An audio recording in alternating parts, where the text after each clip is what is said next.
Good morning, everyone. This is Cassie Stumo. I am the marketing specialist at EAC. We'll start off today with an introduction of EAC, and then Emily Pinto, our application engineer and technical specialist from PTC, will be presenting to us on building digital twins with Creo Product Insight. Everyone gets a recording of the session pending any technical difficulties. Please feel free to ask questions along the way, and we'll answer them after the presentation. We will have a short survey that will appear once the webinar is over, so please take a minute to answer them. Okay, so for those of you who do not know who we are, at EAC, our mission is to transform the way companies design, manufacture, connect to, and service their products. We are not only a value-added reseller for PTC, but we are the #1 solutions provider for PTC in the country with experts in 22 areas of product development. We're located all over the US with our headquarters in Burnsville, Minnesota. We offer our customers everything they need for product development, such as Creo CAD software for product design, service lifecycle management software for managing service documentation, and software that helps you manage your product data, such as Windchill, ThingWorx Navigate, and then we've also got our customizable EAC productivity apps. We implement the Internet of Things and augmented reality into business strategies to jumpstart initiatives around digital transformation and connecting all things in your company. We assist with design and engineering projects like FEA, simulation, reverse engineering, and proof of concepts for our customers. And we offer webinars and PTC certified training courses for continuous learning. We are also a commercial reseller for Formlabs, offering their latest products in additive manufacturing. The Form 3 is now available with packages starting at $34.99. So please keep us in mind. We have the solutions to help your organization save time and money throughout the product development process. I'll hand things over to Emily so she can get started. Hi, everyone. Thanks for the introduction, Cassie. I'm Emily Pinto. I work for PTC in our Virtual Center of Excellence. We give high-level overviews of our products. Today, we're going to talk about Creo Product Insight, an extension that allows you to bring real-world data into Creo to drive your design. So let's talk about why PTC created this product and what problems in the industry led to the Insight extension being so valuable. Challenge number 1, we design on assumptions. From the very beginning of the design process, this is where we start, assuming what our requirements are, what the conditions are going to be on our products in the real world, how big, how fast, how hot are those conditions going to be, what are those requirements and conditions that my product's really going to be under. But were we right? These are maybe good assumptions, but maybe not. Maybe we were a little bit off about the loading conditions. You're not going to know, is that what my product is really going to go through? Well, by utilizing data, we can understand exactly what we are putting our product through. So we can put sensors on our products and test to find out what's really going on in the real world. And we measure everything we need to measure. We can do that. But now, how do we use that information to make a better design? How do we use that data to drive our CAD, our quality, and our products? Creo Product Insight bridges the gap between the theoretical and the real world so that we can use that real world data that we collect to improve our digital model. So Insight is the Creo extension that provides the connectivity to the design floor. We need to connect our digital design world to the real world in order to use this information. Creo Product Insight does this by using sensors to capture relevant data from your physical product and return it to our digital product. And what does this connection mean for your design? We're going to replace the assumptions we made about the loading conditions and requirements with the facts of what's really happening to our product in the real world from that information that we're getting from our sensors, those sensors on our physical product. So we don't have to guess anymore. We know exactly what to design for to get the most out of this product. If you optimize and design for conditions that aren't quite right, that's not really what your product's going to do, you're not going to have that optimized product that you thought you have. So here we can optimize for the real conditions that your part's exposed to. How it works. Creo has some new purpose-based capabilities and intelligence to help you do this digital twin process. There is a type of part called a sensor inside Creo that is a simple or however complex you would want to make it representation that you can put on your assembly, your digital assembly, that has specific attributes assigned to it for the purpose of connecting your physical and digital models. And if you don't like the idea of putting more parts on your final top-level assembly, that's no problem, you don't have to. PTC has thought of this, and they have created a special assembly type called an instrumented assembly just for this purpose, so that you can have an instrumented version of your model and product and protect your existing designs. And now you can introduce that real-world data you collected to your digital model through these sensors. These digital sensors are going to be that bridge between the physical and the digital. So this data can come in from a spreadsheet if you have a batch of good data from a test that you ran with sensors on your product. This is more of the offline option where you bring in that data as you need it. Or it could come in from PTC ThingWorks for real-time data as you need it, connect to the products that are out in the field even, and say, today, what's the temperature of this? What's the load that I'm worried about? How are my customers really using my product? What conditions are my customers putting this product under? And what are those values? I'm going to move now into a demonstration inside Creo Parametric to show you what this looks like in that environment. We'll talk a little bit more about this process. So here we have our CAD data. This is a throttle body that we're working with, and there are some loads and heat loads and structural loads that might be on this product. And we've made an assumption, we've designed for those conditions, and we think, okay, we have a great throttle here, we have a good part.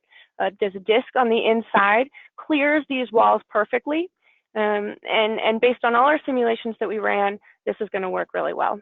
But what's really happening in the real world? Was that a good assumption? Is this really what's going to happen to our product? Is it really going to work in this optimized way that we think it is based on our CAD model? Well, what we're going to do is we're going to use Creo Insight, Creo Product Insight, to make sure that this throttle disc is not going to hit the walls. That's a concern that we have. We want to be sure that that's not happening in the real world because we had to optimize around that. So what we're going to do is we're going to first start with a sensor. And this is a new part that we're going to add onto our assembly. This is a very simple representation of a sensor. As you can see, it's just a black disc. If you wanted to make a sensor look a little bit more like a sensor, you could do that as well. It doesn't matter. And what we're going to do is we're going to add these special purpose-based capabilities to tell Creo that this is a sensor.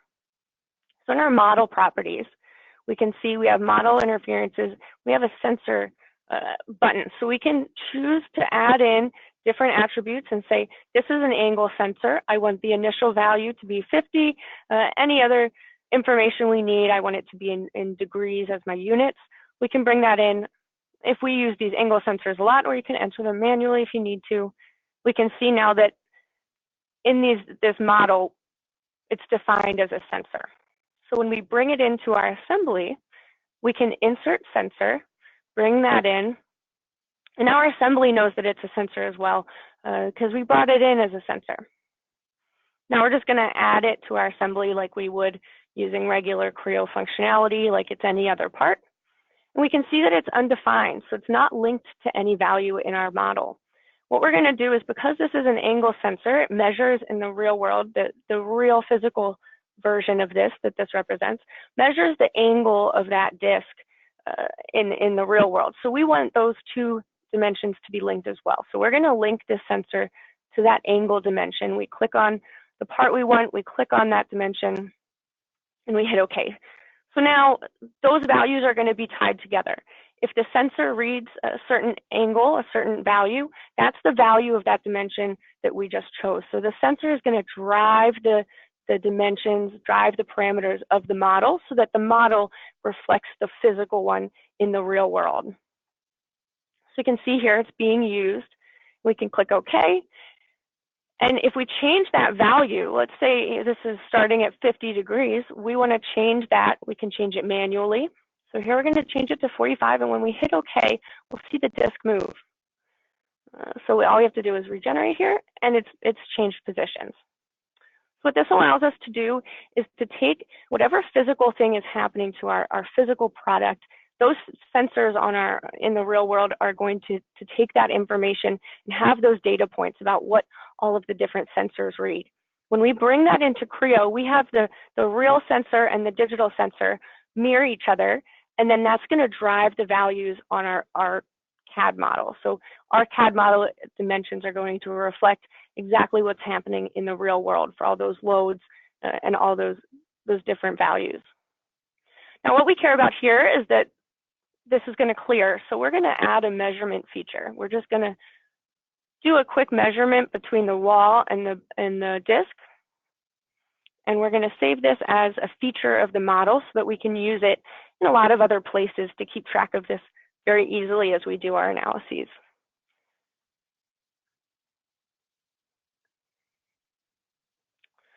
Now we're going to add our temperature sensor. So we're going to insert another sensor. This is one that's already set up for temperature values. And again, we're just going to add it to our part wherever we want. And now when we look to see what it's being linked to, we can see right now it's undefined. And we want to link this to a parameter. So we have a temperature, a temp load parameter on our model that says there's a temperature load on the back face of this. And we're going to link that value to our temperature sensor. We can see it's defined and what we've linked. So now we're ready to bring in that data. We have parameters and dimensions defined that are going to take that information from these digital sensors to drive the design, to drive the loads and forces that are on our digital product. Let's bring that information in now from the real world to say, okay, what are our real sensors saying and what are our digital sensors going to say? We can do this in a couple of ways. We can either bring it in as a simple file. We can see here we have all of these different time steps with information for both of those sensors that we're looking at. So we can just run through these and have our product mirror this information. We can also come into ThingWorx. So this is PTC's IoT platform for rapid development and deployment of those smart connected industry products and systems. So this is a platform that's going to manage all of our smart connected products, which means that ThingWorx talks to the sensors on our physical model. So we don't have to bring it in as a spreadsheet. We can take advantage of ThingWorx connectivity to our model into CAD. We can see right now there's nothing here in our system yet. What we have to do is we have to publish these sensors to say, I have two sensors that I want ThingWorx to recognize because I want to connect this to the real world. So let's bridge that gap outside of our CAD environment. We can see now we have this loaded in, this instrumented throttle part that we have in the digital world. Now we have to just connect that to our physical product. So we can find the source. That's going to be the product that we're talking about. And we want the event to be any data change, which means that if any of those values on the sensors in the real world have a value change, we want to know about that inside the Creo. We want to take that information as a time step and know what's going on. So we can link it to this model name, which is our CAD model. All we have to do now is map our data. So we have a couple of sensors over here. If we look at our instrumented model in the real world, we can see we have a couple of different sensors. We have a name, a description, different information about it. We have that temperature and angle sensor there as well. So we're just going to link that, say I want the real world temperature reflected in my digital temperature sensor, and I want the real world angle value reflected in my digital sensor value. Now to bring that information into CAD, all we have to do is log into our ThingWorks because it needs to know that we have permission to view that data of the product. We can see here everything looks good, so we can send it into Creo. And now we have our real-time data brought into this environment. We can see here our sensor data is ready, and all we have to do is load it in, and we can see all those time steps for the sensors that we wanted to look at. So run it through. We can run an emulation to say step it through this whole process. We can see our disk move because it's driving those values on our CAD product.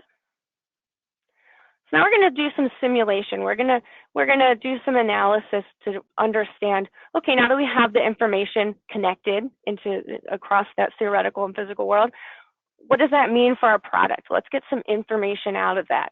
So we're going to step into our Simulate tab, and we're going to run a thermal simulation. Our main concern here for this demo example is that thermal load on the back of the throttle is deforming our product in ways that we don't understand, that maybe we were a little bit wrong about what was going on that back face, what that temperature load really was. We want to make sure that it's not deforming our throttle enough to cause an interference with the disk. So the first step in that is to run a thermal simulation with the boundary condition set to the value of that sensor in real life. So we're going to say, okay, we have this temp load parameter that we have on the back face. That's the temperature of the face. We want to link that to our temperature sensor value. So now that load is going to be the value that's going on in real life. All we have to do is hit run. We can see it only takes a minute to get that information. Here it's completed already. We can view the results. Now I can see, okay, based on the temperature load that's happening in real life, this is what the heat distribution is going to look like, the thermal distribution is going to look like in my product. Maybe this is close to our assumption, maybe it's not very close to our assumption, and we were off. We're going to understand now exactly what's going on in our product. Well, okay, that's good information. Now we're really understanding exactly what's happening, but we still need to know if there's interference. And to do that, we're going to have to run a structural analysis to say, okay, what is my part doing structurally? What is the structural loads on this part based on that thermal information? You know, what is that heat doing to my product? So you can see here our analysis, we're using the thermal results to drive this structural analysis. But more than that, we want to measure. So we can run through this structural analysis and get all the information, but we really want to know just about that interference. That's our concern for this right now. So we can have a measurement happen at each time step of that simulation. We can say measure the top displacement from the disk to the wall and measure the bottom displacement from the disk to the wall. So now when we run through it, we're going to have that information given to us by the system. It's going to do all of the work for us. All we had to do was give it those inputs, that thermal input, which we're going to do here. We want to run that simulation. We want to get those measurements. We want to know what is the displacement, what is the distance between those two parts. And this can run, and it gives us all of this great information. We can see here we have values. We're going to have those for each time step that we brought in from ThingWorks. Now we're going to run one more analysis. This one's going to say, okay, I understand that this is the displacement on the top and the bottom, but we want the system to tell us, is this going to be a problem? We want the system to tell us if there's going to be interference or if this will clear the sidewalls. So we're going to do a relation analysis and say, make some calculations for me. Take all of these measurements and all of this time steps that I brought in. We have all this data from the real world. Find out if this is going to hit the wall or not. Give us a yes or a no answer, because we might want to do this over and over and over again. Now that we have this instrumented model, this instrumented version of our model in assembly, we can run this for many different products. We can run this for many different use cases from time to time, different times of the day, different times of its use. So we want to make sure that we don't have to do too much work, that we can just have it give us a yes or no answer to tell us when there might be a problem. Now we're just going to add another sensor here, and this isn't going to be linked to anything. What we're going to link this to instead is those features, those analysis features. So we made all of those measurements that we took a feature of our product so that we could use them other places. And this is where we're going to use them, because we want them to be displayed for each and every time step. So that way, if there is a problem or something interesting that we want to look at, we're going to be able to see right on our model what all of the relevant information is. So we're going to add in that clearance feature that we made. We're going to add in the parameter from our structural thermal analysis. So we're going to add in that displacement, that top vertical displacement on the top and the vertical displacement on the bottom. So just defining these values. And what this is going to be able to do for us is to let us know how close we were in our assumptions, what's going on in the real world, and to drive a better product now digitally. So when we do see there's an issue and we see all of this information, we can make a decision based on it and know that this is really working to optimize our product even further, that these results are right and correct and relevant, and we can start making decisions to improve. Now that everything's defined, we're going to go ahead and run through. So all that great information that we brought in either from our spreadsheet or from ThingWorks, we have here our most recent data that we brought in, and we can run through all of these. So say this runs for a whole day or an hour, and you want to run through that whole example to say, what could this possibly go through that could cause a problem and to find out, or you can just look at time steps that you may be concerned about. For purpose of this demo, we're just going to run through 2 of these. It runs that emulation. Right now it's calculating for each time step that thermal analysis, the structural analysis. It's taking all of those measurements, it's doing that calculation, and it's telling us, yes, there's an interference issue, or no, there's not. Now we can see for those time steps, we have that in our sensor C. So true. So yes, there is a problem here. There's interference, and these are the different values that we measured between the wall and the throttle, the disc.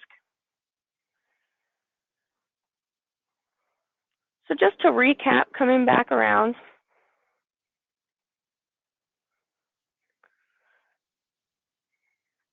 what this product's going to be allow you to do is to validate those design requirements by replacing assumptions with real world data, completing that digital twin, not only driving the digital twin forward, but improving products and quality from your CAD environment as well.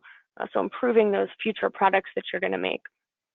You're going to ensure new product designs provide the necessary data streams, all about improving your product with each generation by taking this sensor information from the real world and using it to create better design requirements, better conditions, understanding problems and issues and interferences more accurately. Improving that quality of the current and next generation products. Again, talking about those design flaws, you're going to see exactly what's happening. You're going to understand why it's happening, and you're going to know that this isn't just your best estimated guess. This is really what you're looking at in the real world. You can also use this information to identify new business opportunities for new products, features, or extensions, because if you have a censored product that your customers are using and you're collecting that data, you're going to understand better what situations are customers really using this in, where does my design have a shortcoming, and what can I do to provide a solution for that in the future as well. That wraps up my demonstration. I can pass it back over to you, Cassie. Awesome. Thank you, Emily, for that presentation. I don't see any questions, but I do want to mention that right now we have a buy one, get one 50% off when you commit to a 2-year subscription to any Creo package or MathCAD licensing. I'll also include the link you need to